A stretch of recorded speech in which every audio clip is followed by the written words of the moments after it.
Bismillahirrahmanirrahim. Assalamualaikum warahmatullahi wabarakatuh. Kembali lagi dengan aku Muhib di channel YouTube aku Muhib29.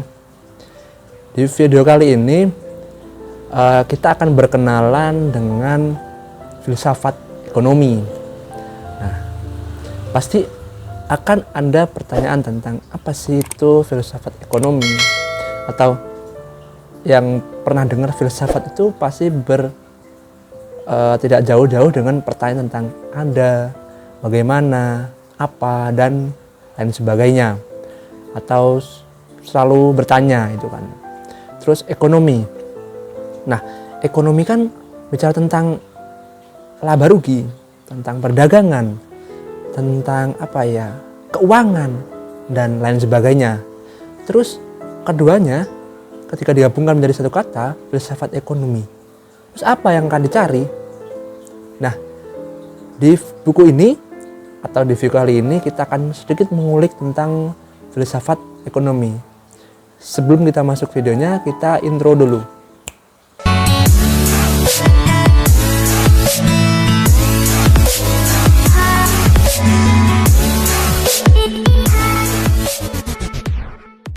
Nah, bukunya ada di samping kanan aku.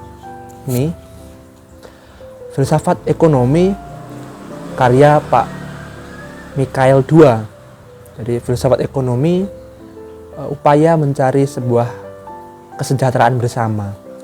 Nah, kita lihat dulu cover bukunya, bisa teman-teman lihat. Di sini ada gambar uang, mata uang rupiah, uang Indonesia, ada penulis. Dan judul buku penerbitnya ada Pustaka Filsafat atau Canisius, logonya ini di sini. Di bagian samping juga ada penulis, judul buku, dan logo dari penerbit. Nah, di samping belakang ada foto dari penulis, beliau Pak Mikhail II, biografinya. Terus di sini ada sinopsis dari bukunya.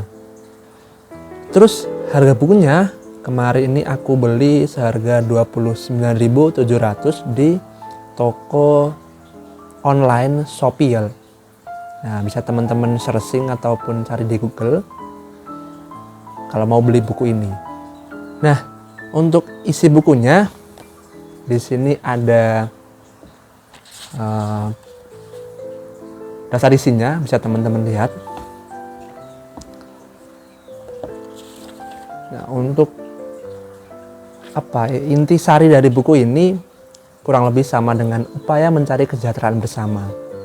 Nah, jadi penulis berusaha mengajak teman-teman yang belajar ekonomi ataupun orang-orang yang sudah mempelajari ekonomi untuk merefleksikan dirinya, mengenal lebih dalam tentang filsafat ekonomi. Nah, jawaban tentang ekonomi itu adalah untung rugi, perdagangan, dan keuangan, dan lain sebagainya tidaklah salah.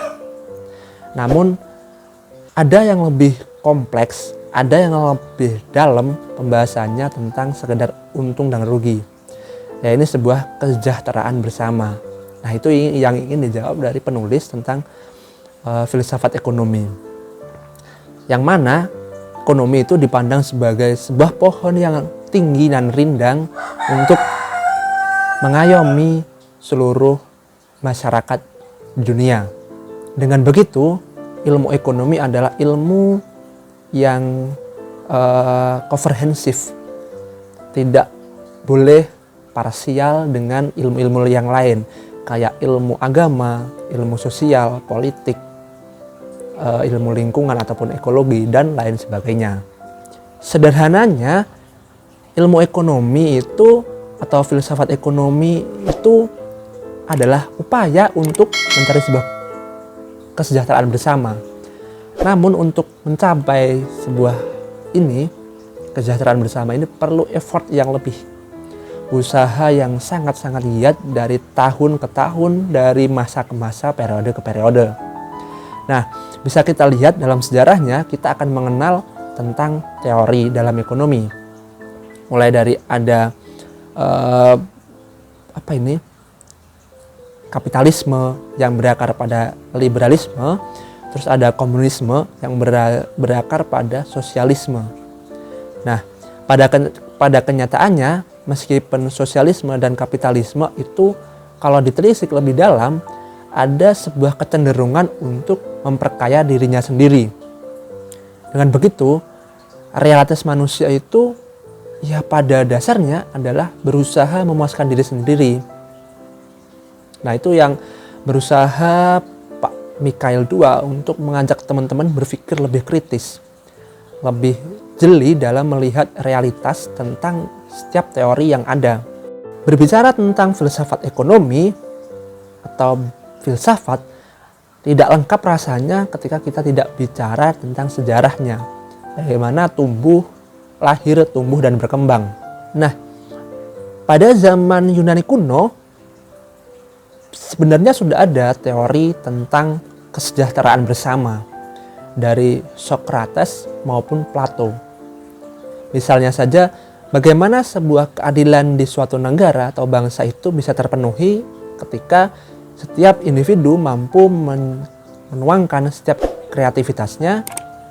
Dengan begitu, keadilan dan kesejahteraan suatu negara akan terjamin. Nggak jauh berbeda dengan pandangan para tokoh Yunani kuno. Adam Smith, seorang tokoh ekonomi, menjawab ataupun memberikan sebuah pandangan yang sedikit lebih tajam. Menurut Adam Smith, pandangan Plato maupun Socrates ini masih politis banget. Jadi perlu adanya suatu teori yang lebih kepada bentuk ekonomis dari setiap manusia yang kita kenal dengan pasar bebas ataupun laissez-faire. Dengan begitu kita akan mengenal Adam Smith ketika kita mengenal laissez-faire ataupun pasar bebas. Terus di dalam buku ini kita akan juga mengenal bagaimana tokoh filsuf ataupun ekonom-ekonom yang kita kenal di dalam dunia perekonomian itu mulai ditulis di data isinya. Ada kaum fisiokratisme. Mungkin teman-teman yang ingin mendalami setiap teori dari buku ini bisa teman-teman searching di Google. Nah, jadi aku berusaha hanya menukil dari apa yang dituliskan di buku ini agar tidak terlalu panjang videonya. Yang pertama, bab 1 ini ada fisiokratisme. Nah, fisiokratisme ini menganggap bahwasanya alam adalah ladang yang bisa menjadi pemenuhan kebutuhan setiap manusia. Jadi, ketika seseorang memiliki ladang atau memiliki sawah, dia akan berusaha mendapatkan kebutuhannya dari situ. Kelebihan dari pendapatan di alam itu bisa dijual atau dengan distribusi alam ke pasar. Yang kedua ada Adam Smith. Nah, kalau kita kenal Adam Smith, kita akan mengenal tentang laissez-faire ataupun pasar bebas. Jadi ketika tadi itu mengatakan alam diperjualbelikan, nah Adam Smith ini lebih melengkapi lagi bahwasanya alam yang diperjualbelikan itu akan menemukan bentuk sempurna dari harga.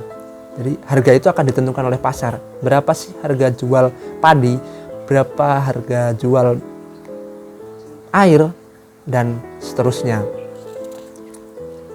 Namun beliau juga mengkritik monopoli yang ada di suatu negara. Yang ketiga ini ada John Stuart Mill. Nah, beliau adalah tokoh ekonom yang condong kepada utilitarian, yang mana apa yang menjadi gagasannya adalah nilai kegunaan. Berarti apa yang dihasilkan oleh seseorang, apa yang didapat oleh seseorang itu akan menjadi ekonomis ketika berguna. Terus beliau juga berbicara tentang stagnasi ekonomi di suatu negara yang nantinya ada bisnis yang ideal, yaitu tentang pertanian, masih melengkapi tentang fisiokratisme, perusahaan, terus yang ketiga ada bank. Terus yang keempat, nah Aku rasa nggak lengkap rasanya ketika kita bicara ekonomi tapi tidak berbicara tentang beliau, Karl Marx. Nah, beliau ini adalah seorang sosialisme yang mana gagasannya diagung-agungkan oleh para komunisme. Jadi beliau berpendapat bahwasannya surplus value atau nilai dari suatu kerja itu ditentukan dari jam kerjanya seseorang. Nah, ketika jam kerja itu dinilai, di situ akan suatu bentuk eksploitasi dari perusahaan akan berkurang. Karena beliau sangat menentang habis-habisan eksploitasi manusia dalam bekerja secara berlebihan. Yang kelima ada JCL, Sismondi de Sismondi. Nah, berbicara tentang beliau, Sismondi ini, ekonomi itu bukan hanya kalkulasi hitung-hitungan semata. Namun ada suatu hal yang sangatlah penting di balik hitung-hitungan itu, yaitu moral ekonomi. Jadi suatu bentuk kesejahteraan itu tidak hanya semata tentang laku berapa, berpendapatan berapa, dan sebagainya. Namun kebutuhan dasar manusia itu dihitung juga secara psikologinya. Begitu menurut teorinya Sismondi. Terus di bagian bab akhirnya 67 tentang pasar dan globalisasi. Nah, menurut penulis bentuk pasar yang saat ini adalah laissez-faire dari Adam Smith yang sesungguhnya. Pasar ekonomi ataupun ekonomi mulai keluar dari batas-batas negara, batas-batas pertahanan, dan batas-batas politik yang kita kenal dengan pasar bebas, yang kita gunakan dengan gadget, dengan laptop. Pokoknya di internet itu udah lengkap lah. Nah, ditambah dengan bagaimana masalah baru dalam ekonomi. Bagaimana ekologi itu juga harus diusahakan. Selain memenuhi kebutuhan manusia, kebutuhan kita harus juga melihat bagaimana alam itu juga memiliki batasannya. Nah, jadi kurang lebih seperti itu dari isi buku Filsafat Ekonomi. Jika menurut teman-teman bermanfaat bisa like, comment, share, dan subscribe. Namun jika teman-teman memiliki pendapat yang berbeda, tulis di kolom komentar. Oke, itu saja dari aku. Wassalamualaikum warahmatullahi wabarakatuh.